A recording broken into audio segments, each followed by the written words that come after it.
Hello, எல்லாரும் எப்படி இருக்கீங்க?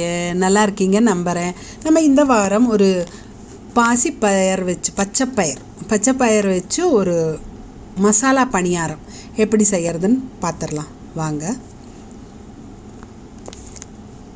அதுக்காக ஒரு பவுலில் 3/4 கப்பு பச்சைப்பயிர் எடுத்திருக்கேன்.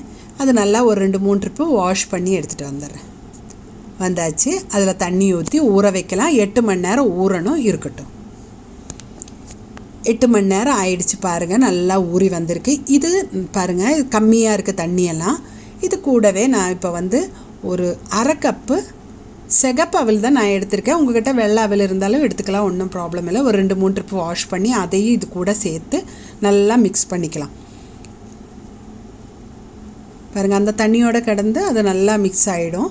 மிக்ஸ் ஆகிடுச்சுன்னா இனி எடுத்து நம்ம ஒரு மிக்ஸி ஜாரில் போட்டு அரைச்சி நல்லா ஃபைன் பேஸ்ட்டாக அரைக்கணும். அதுக்காக மிக்ஸி ஜாரில் போடும்போது தண்ணி என்கிட்ட கம்மியாக இருக்கிறதுனால ஃபுல்லாக ஊற்றிட்டேன். உங்கள்கிட்ட நிறைய தண்ணி இருந்ததுன்னா எடுத்து வச்சுட்டு அப்புறம் பார்த்து ஊற்றிக்கோங்க. கூடவே 3 பல் பூண்டு, 1 துண்டு இஞ்சி, 3 பச்சை மிளகா. பச்சை மிளகா உங்களுக்கு காரத்துக்கேற்ப கூட்டவும் குறைக்கவும் செய்யலாம். அவ்வளோதான். இனி இதை நல்லா ஃபைன் பேஸ்ட்டாக அரைச்சி எடுத்துகிட்டு வந்தாச்சு பாருங்கள். இனி இதை ஒரு மிக்சிங் பவுலுக்கு மாற்றிடலாம்.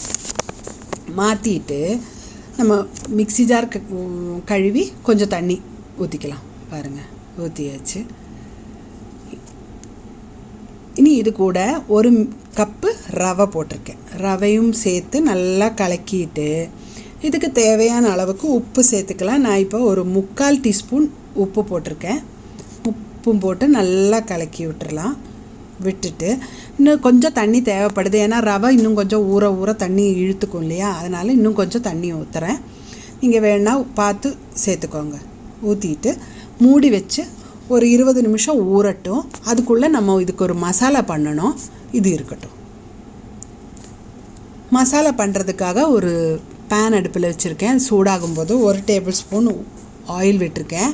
ஆயில் சூடாகும்போது 1/2 டீஸ்பூன் கடுகு போட்டு, கடுகு வெடிக்கும்போது 1/2 டீஸ்பூன் ஜீரகம் நல்லா வெடித்து வரும்போது 1 கப்பு பெரிய வெங்காயம் பொடுசாக கட் பண்ணி போட்டு நல்லா வதக்கி விட்டுறலாம். கூடவே ஒரு 1/2 டீஸ்பூனுக்கும் கீழே உப்பு தான். இந்த வெங்காயம் வதங்குற அளவுக்கு, வெங்காயத்துக்கு உப்பு நல்லா பிடிக்கட்டுமேன்னு சொல்லிவிட்டு முதல்ல போட்டுட்டு நல்லா வதக்கி விட்டுறலாம்.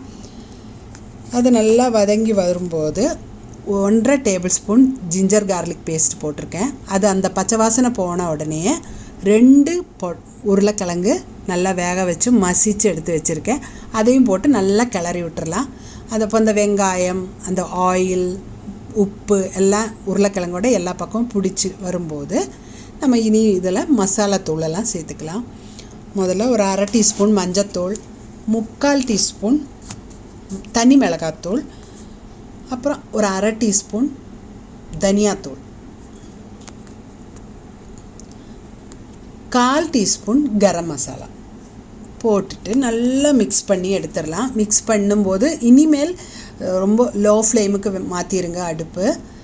நல்லா மிக்ஸ் ஆன உடனே ஸ்டவ் ஆஃப் பண்ணிவிட்டு நம்ம கொஞ்சம் மல்லித்தூள் நல்லா பொடுசாக கட் பண்ணி அதையும் போட்டு நல்லா மிக்ஸ் பண்ணிக்கலாம். பாருங்கள், அவ்வளோதான். இனி இதை ஆற வைக்கணும். கொஞ்ச நேரம் ஆறுனா நம்ம கை பொறுக்கிற சூடாகும்போது நம்ம இதை உருண்டை பிடிச்சிக்கலாம். பாருங்கள், பொறுக்கிற அளவுக்கு சூடாகிடுச்சு.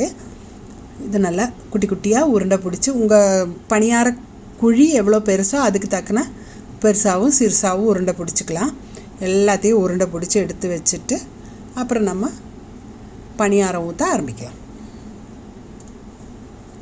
பாருங்கள், மாவு நல்லா கெட்டியாக வந்திருக்கு. இப்படி இருக்கணும் மாவு, அப்போ தான் உங்களுக்கு பணியாரம் அழகாக வரும். இருக்கட்டும். பணியார கல் அடுப்பில் வச்சு சூடாகும்போது பாருங்கள், லேசாக எண்ணெய் தடவிக்கலாம். உங்களுக்கு கொஞ்சம் கொஞ்சமாக இந்த மாதிரி ப்ரஷ் பண்ணி விட்டுட்டு இது மேலே ஒரு குட்டி ஸ்பூன் வச்சு மாவு எடுத்து லேசாக ஒரு பாதி அளவுக்கு தான், அதுக்கு மேலே வேண்டாம். பாதிக்கும் கீழேயாக இருந்தாலும் கூட பரவாயில்ல. பாருங்கள், இப்படி ஊற்றி விட்டுட்டு அது மேலே நம்ம இந்த உருண்டை பிடிச்சிருந்தோம் இல்லையா, அதை வச்சு கொஞ்சம் கையை வச்சு ஒரு அழுத்தி கொடுத்துருங்க. அவ்வளோதான். எல்லாத்தையும் அப்படி ஒரே மாதிரி வச்சு அழுத்தி விட்ட பிறகு திரும்பவும் கொஞ்சம் மாவு எடுத்து அந்த குட்டி ஸ்பூனுங்கும்போது தான் உங்களுக்கு ஈஸியாக வரும். பெரிய கரண்டியில் கோரி எடுத்து ஊற்றுனீங்கன்னா அவ்வளோ நல்லா வராது. வச்சுட்டு மூடி ஒரு 2 நிமிஷம் அவ்வளோதான். வெந்துருச்சு பாருங்கள். இனி இதெல்லாம் திருப்பி விட்டு ஒரு நிமிஷமோ 1.5 நிமிஷமோ, அதுக்கு மேலே வேண்டாம். பாருங்கள், மீடியம் ஃப்ளேமிலே வச்சுக்கோங்க ஸ்டவ்வு. ஆயில் அந்த ஃபஸ்ட்டு தடவின ஆயிலோட போதும், அவ்வளோதான். பாருங்கள், எல்லாம் திருப்பி விட்டுட்டு இன்னொரு 1.5 நிமிஷமோ 1 நிமிஷமோ வச்சா போதும். ரெடி ஆகிடுச்சு பாருங்கள். ஒன்றா எடுத்துக்கலாம். பாருங்கள், 2 பக்கம் ஒரே மாதிரி நல்லா சிகப்பாக வந்துருச்சு. எடுத்துக்கலாம். இதுக்கு நம்ம சட்னி சாம்பார் எதுவும் தேவையில்லை. நீங்கள் சும்மாவே சாப்பிட்லாம். இனி இல்லை வேணும்னா ஒரு தேங்காய் சட்னி இருந்தாலே போதும். பாருங்கள், அதே மாதிரி குழியில் திரும்பவும் எண்ணெய் தடவி திரும்பவும் மாவை எடுத்து ஊற்றி எடுத்துக்கலாம். அவ்வளோதான். பாருங்கள், எல்லாம் செஞ்சு எடுத்தாச்சு. பார்த்திங்களா, சூப்பராக இருக்குங்க. டேஸ்ட்டாக குழந்தைங்களுக்கெல்லாம் ரொம்ப பிடிக்கும். புரதச்சத்து நிறைந்த பணியாரம். எல்லாரும் செஞ்சு சாப்பிட்டு பார்த்து எப்படி இருந்ததுன்னு கமெண்ட் பாக்ஸில் கமெண்ட் பண்ணுங்கள். அடுத்த வாரம் சந்திக்கும் வரைக்கும் வணக்கம்.